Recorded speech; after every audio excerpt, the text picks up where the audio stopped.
In the 27th year of Jeroboam king of Israel, Azariah the son of Amaziah, king of Judah, began to reign. He was 16 years old when he began to reign, and he reigned 52 years in Jerusalem. His mother's name was Jechaliah of Jerusalem, and he did what was right in the eyes of the Lord, according to all that his father Amaziah had done. Nevertheless, the high places were not taken away. The people still sacrificed and burned incense on the high places. And the Lord struck the king so that he was a leper to the day of his death, and he dwelt in a separate house. And Jotham the king's son was over the household, governing the people of the land. Now the rest of the acts of Azariah, and all that he did, are they not written in the book of the Chronicles of the kings of Judah? And Azariah slept with his fathers, and they buried him with his fathers in the city of David, and Jotham his son reigned in his stead.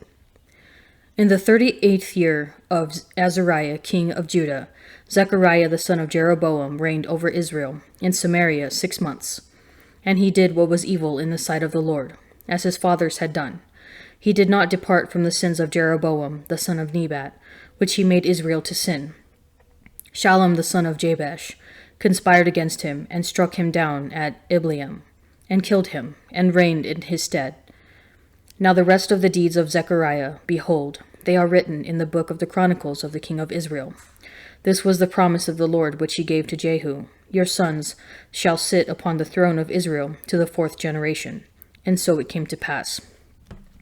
Shallum the son of Jabesh began to reign in the 39th year of Uzziah king of Judah, and he reigned 1 month in Samaria. Then Menahem the son of Gadi came up from Tirzah, and came to Samaria, and he struck down Shallum, the son of Jabesh, in Samaria, and slew him, and reigned in his stead. Now the rest of the deeds of Shallum, and the conspiracy which he made, behold, they are written in the book of the Chronicles of the kings of Israel. At that time Menahem sacked Tappuah and all who were in it, and its territory from Tirzah on, because they did not open it to him, therefore he sacked it, and he ripped up all the women in it who were with child. In the 39th year of Azariah, king of Judah, Menahem, the son of Gadi, began to reign over Israel, and he reigned 10 years in Samaria. And he did what was evil in the sight of the Lord. He did not depart all his days from all the sins of Jeroboam the son of Nebat, which he made Israel to sin.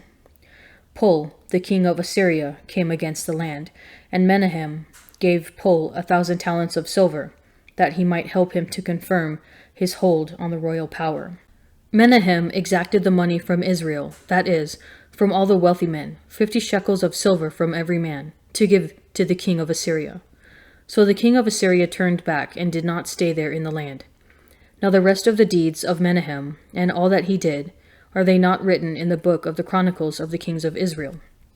And Menahem slept with his fathers, and Pekahiah his son reigned in his stead. In the 5th year of Azariah, king of Judah, Pekahiah the son of Menahem began to reign over Israel in Samaria, and he reigned 2 years. And he did what was evil in the sight of the Lord. He did not turn away from the sins of Jeroboam the son of Nebat, which he made Israel to sin. And Pekah, the son of Remaliah, his captain, conspired against him with 50 men of the Gileadites, and slew him in Samaria, in the citadel of the king's house. He slew him, and reigned in his stead. Now the rest of the deeds of Pekahiah, and all that he did, behold, they are written in the book of the Chronicles of the kings of Israel. In the 52nd year of Azariah, king of Judah, Pekah, the son of Remaliah, began to reign over Israel and Samaria, and he reigned 20 years. And he did what was evil in the sight of the Lord.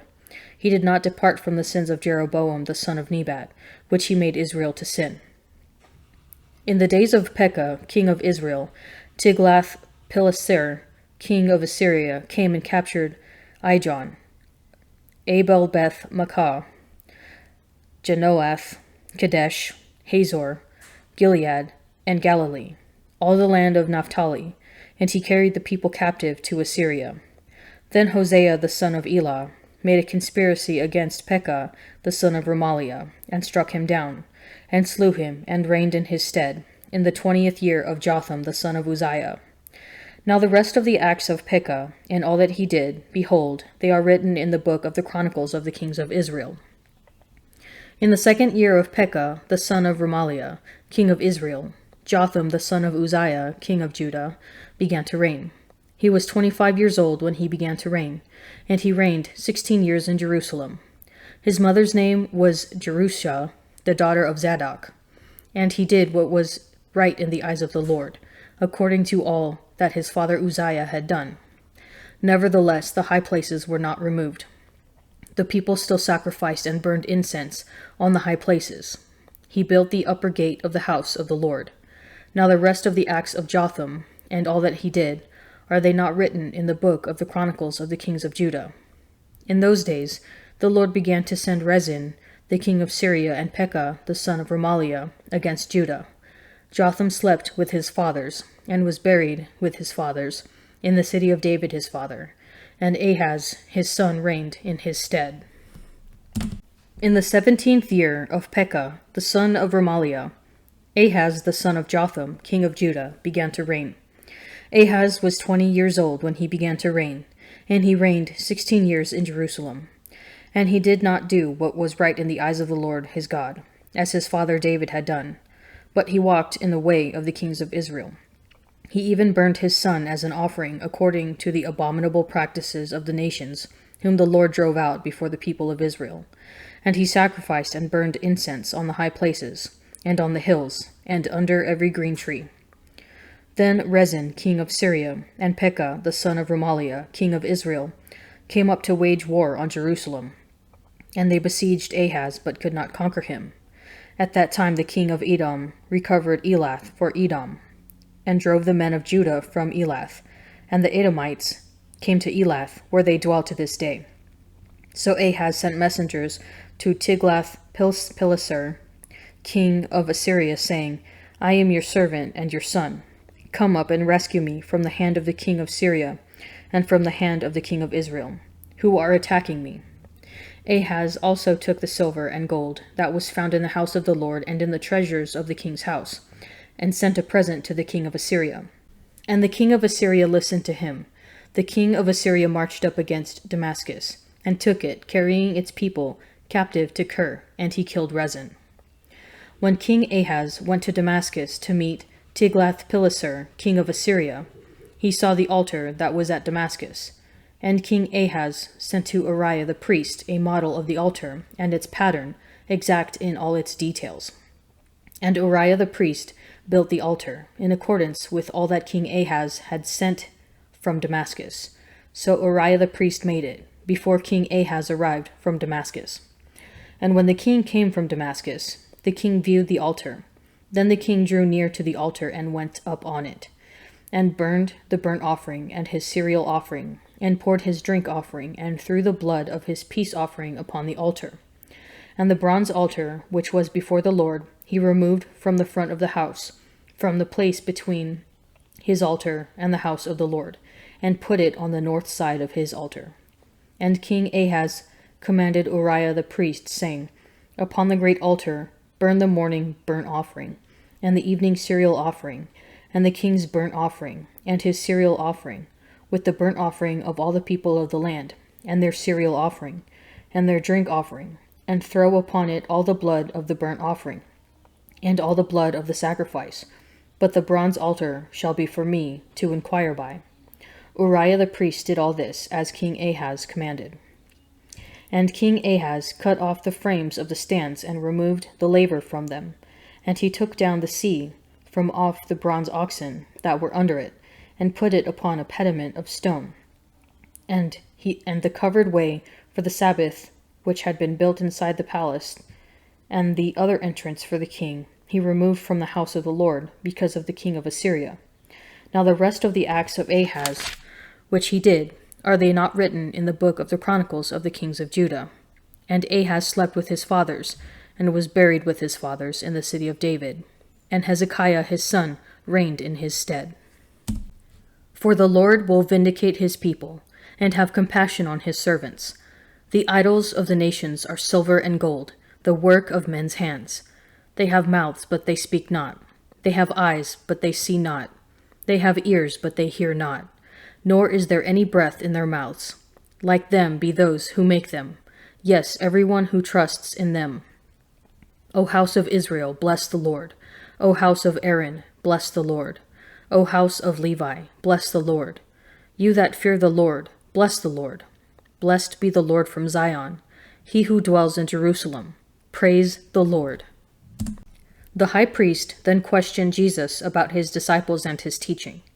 Jesus answered him, I have spoken openly to the world. I have always taught in synagogues and in the temple, where all Jews come together. I have said nothing secretly. Why do you ask me? Ask those who have heard me what I said to them. They know what I said.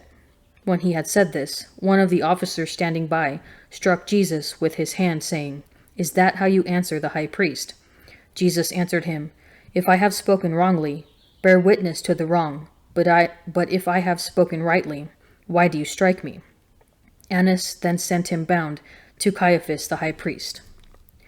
Now Simon Peter was standing and warming himself. They said to him, Are not you also one of his disciples? He denied it and said, I am not. One of the servants of the high priest, a kinsman of the man whose ear Peter had cut off, asked, Did I not see you in the garden with him? Peter again denied it, and at once the cock crowed. Then they led Jesus from the house of Caiaphas to the praetorium. It was early. They themselves did not enter the praetorium, so that they might not be defiled, but might eat the Passover. So Pilate went out to them and said, What accusation do you bring against this man?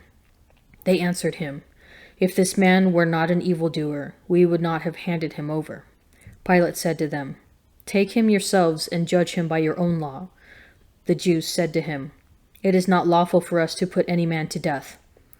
This was to fulfill the word which Jesus had spoken to show by what death he was to die. Pilate entered the praetorium again and called Jesus and said to him, Are you the king of the Jews? Jesus answered, Do you say this of your own accord, or did others say it to you about me? Pilate answered, Am I a Jew? Your own nation and the chief priests have handed you over to me. What have you done? Jesus answered, My kingship is not of this world. If my kingship were of this world, my servants would fight, that I might not be handed over to the Jews. But my kingship is not from this world.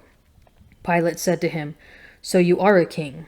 Jesus answered, You say that I am a king. For this I was born, and for this I have come into the world, to bear witness to the truth. Everyone who is of the truth hears my voice.